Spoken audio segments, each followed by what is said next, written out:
Napaka napakasaya po ng puso ko. I feel so blessed for the last 3 days staying here in Davao. Maraming salamat po sa very warm welcome ninyo. Hindi na po sa akin, lalo na po sa team ko dito po sa Davao. Ang leader ko po dito si Jarel Serencio at saka si Miss Lisa.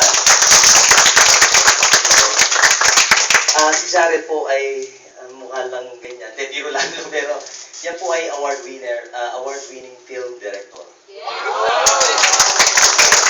Alam niyo po yung actually nanonood po kayo ng Maalala Mo Kaya, no? Oo, siya po ay isa sa mga head writer, senior writer sa ABS-CBN. Yung mga sinusulat niya sa Maalala Mo Kaya, yung mga may awards. Wow! So, and now, and... Masulat na storya. Tama yun eh, oh, okay? Oh, so, isa lang yun. Bukod pa doon sa mga soap opera, pero hindi yun yung kwento. Katulad din halos ng kalapit ng kwento ko, si Janet po, nagbabarko na yan for several years. Hindi ordinary yung yung sweldo niyan. 6 digits. O tapos, 6 buwan, 6 na buwan lang, ganyan. Eh, bakit nandito siya sa Isana ngayon?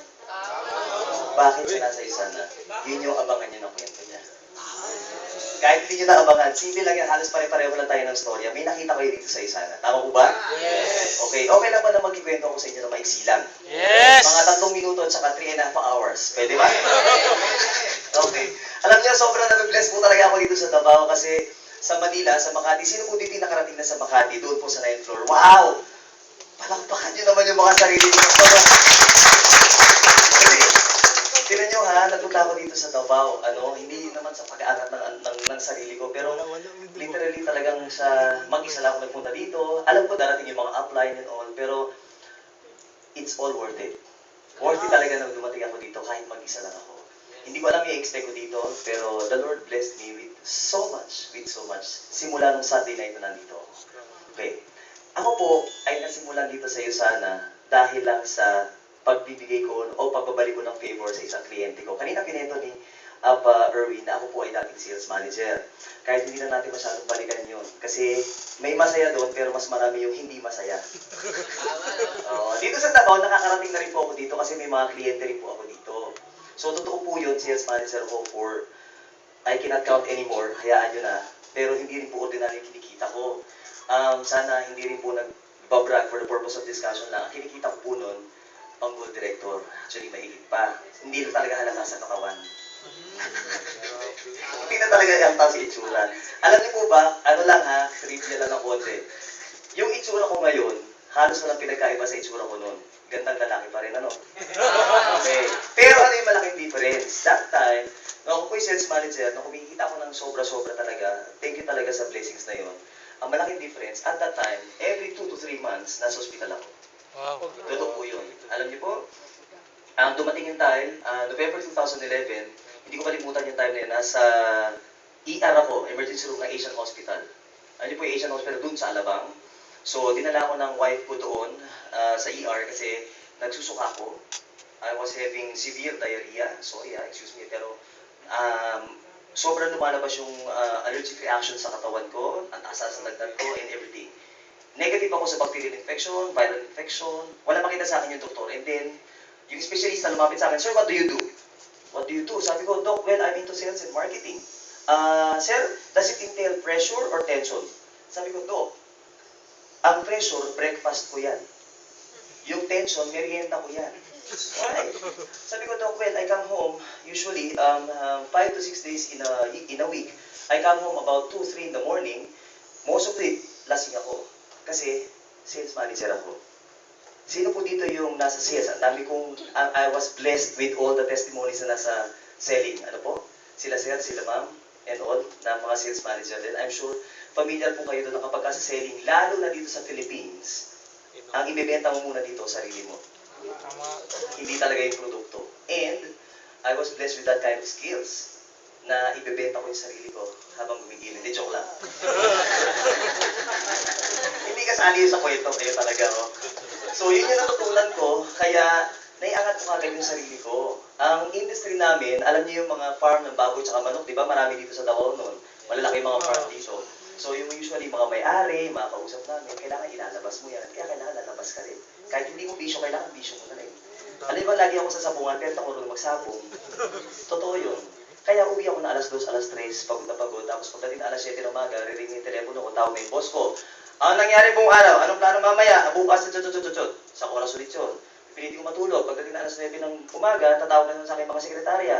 Sir, kasi yung delivery, yung ganito, sir, paano yung condition? So, sikat na sikat yung araw, pipilitin ko matulog, hindi na rin kaya. Eh kasi wala pang few rest nun eh. Ay! Wala pang minapin nun eh. Oh, okay. So yun ang nangyari sa akin. Day in, day out, month in, month out, year in, year out. Ano yung kapalit? Malaki kita. Totoo yun. Totoo talaga yung malaki kita. I earn millions every year. Pwede akong palit ng sakyan every now and then. Hindi lang talaga halata. Pasensya na kayo. Pero, ang point ko, ito yung wala sa akin. Tama yung sinabi ni Amberlin. Dumating yung time, halos hindi ako nakaka-uwi sa bahay. Dumating yung time, every 2 weeks ako uwi sa bahay para kumuha lang ng damit. One time, yung panganay ko, 4 years old na siya at that time. Siya nakaka-relate to. One time, dumating ako sa bahay. Actually, paalis na ulit ako. Noon. Tapos, papasok na rin sa school. Nagulat ako she was 4. She was in daycare at the time. Sabi niya, Daddy, what time are you coming home? May sun pa o wala na? Ako nakatitig ako sa bata, ganyan, mga 2-3 seconds. Hindi ko alam kung isasagot ko. Katabi niya yung nanay niya.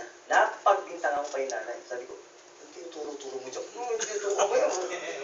Daddy, ano pakilang ko dyan? Hindi, ano yan? Sagutin mo yung bata ng tama. Kasi, maaalala niya yun. Pinilit kong sagutin yung bata. Sabi ko, anak, this is what we do.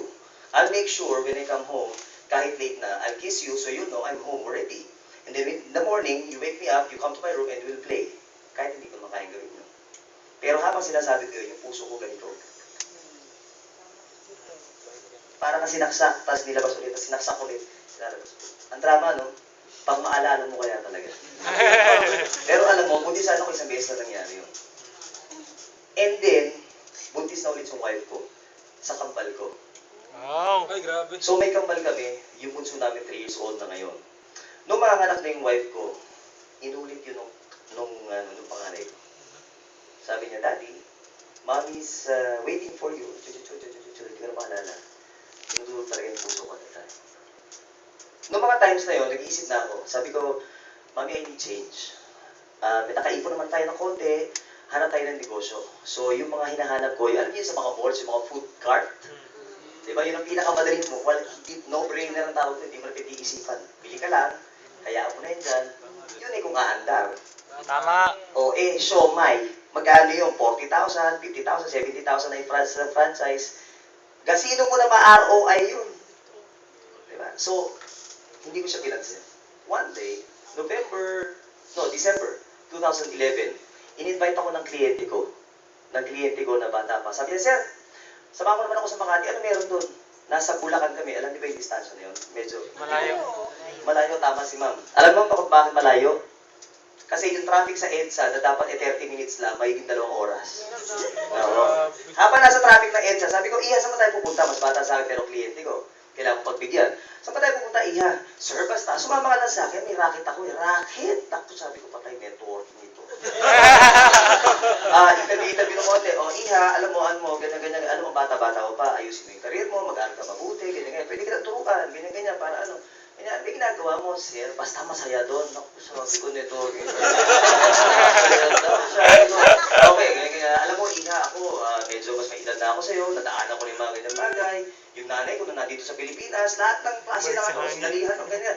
Iha, networking ba yan? Sir, basta drive ka na lang, ganyan. Iha, alam mo kung networking yan, tigilan mo yan. Masisira ng buhay mo dyan. Ganyan na nangyari sa akin, sa pamilya ko, etc. Ganyan. Sir naman napaka-negative mo na. Baka mo na ako, mag-ubas na lang, mag-MRT na lang ako. Hindi. Sige, diretso tayo, tuloy tayo. Kailangan ko pagbigyan, kliyente ko. Dating gabi sa Makati, 24th floor. Di totoo nga. Pagbukas ng gano'n, ay, sir, welcome po. Bawi!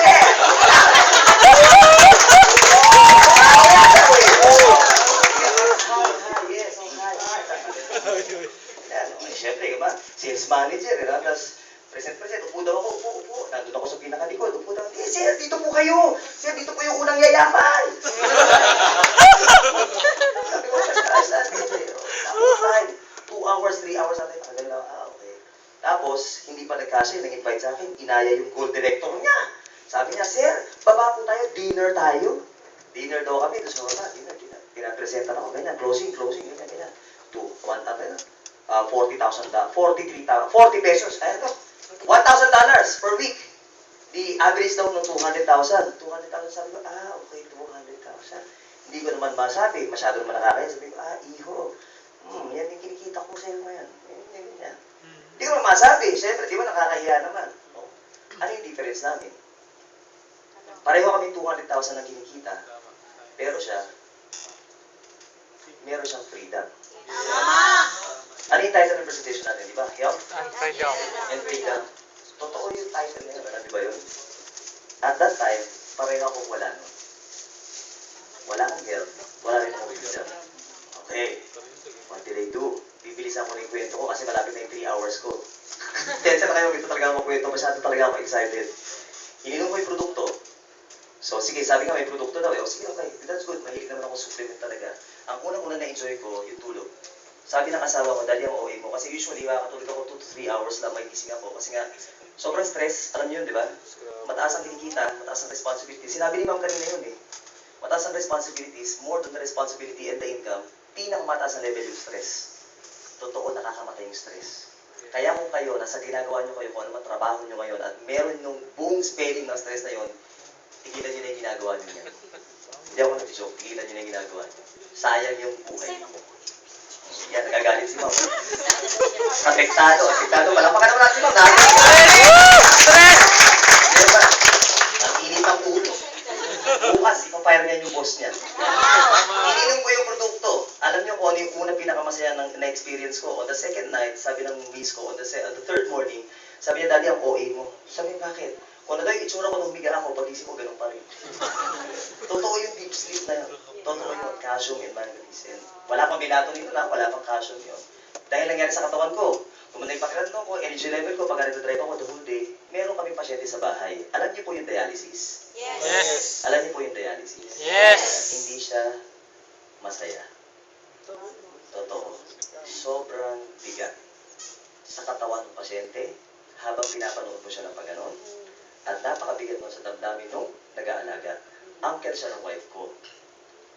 At higit sa lahat, gaano kahirap yun sa bulsa. He's been into dialysis for 2 years already, 3 times a week. Hindi ko alam, na 2 years na. Sabi ko, for 3 times a week, ng 2 years? Survive pa siya, okay, walang tanong-tanong. Dahil naintindihan ko, nakikinig ako ng lecture, ganyan-ganyan. I-start ko kagad siya, na essentials, proflavon, ganyan-ganyan. After 2 weeks, 2 weeks ha, 2 weeks time, nagbago yung kulay. Hindi ko alam kung may kakilala kayo nagda-dialysis. Pare-pareho yung tsura nila, nangingitim sila. Nangingitim sila, tapos nagbamanas na yan dito, parang elepante na yung paa. Nagbago 2 weeks time. Nilagay ko lahat, nilagay ko noon, nabayumega lahat na. Wala nang tanong-tanong, wala nang isip-isip. Bakit? Lahat yan, natural eh. Wala nang overdose siya, wala nang residue kahit ano. That was January 2012. February, March, April. Doon kami nagbakasyon sa bahay nila ng Holy Week. Nagpa-park ako, may nagwawalis doon sa harapan, hindi ko nakilala, pinusinahan ko pa. Si Uncle and I had to go down the car at yakapin siya na yakapin at umiyak kami na umiyak doon. Yung kanyang 3 times a week for 2 years, pagdating ng April, naging twice a week. Pinapalakpakan niyo. Ito ako sa ibang mga mukha niyo, sabi nila, pinapalakpakan niyo. Ito pa, pagdating ng April, na kanyang 3 times a week for 2 years, naging twice a week, pagdating ng Mayo, once a week na lang. At higit sa lahat, hindi pa yun. Yung lahat ng maintenance niya na siyam hanggang mga 12 tablete, nakita ko yun sa lamesa nila, wala na siyang iinom kahit isa. Ay,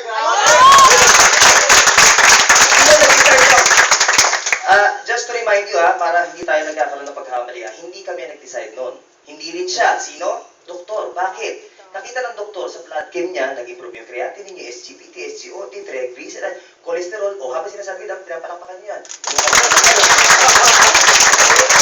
Wow, ka talaga rin siya, naman. Saya-saya ninyo. Alam niyo ba, kasi Uncle Henry, sobrang sikat sa subdivision yun. Every morning, nag-walking yung bit-bit yung kapo niya. Pagka weekend, umuwi ako doon sa Paranaque, pinagluluto ko ng tanghalian siya na mamalengke. Kilala na ngayon yun doon. At higit sa lahat, last Christmas, 2012, isa siya sa major na dahilan ba't kami nag-celebrate ng Christmas.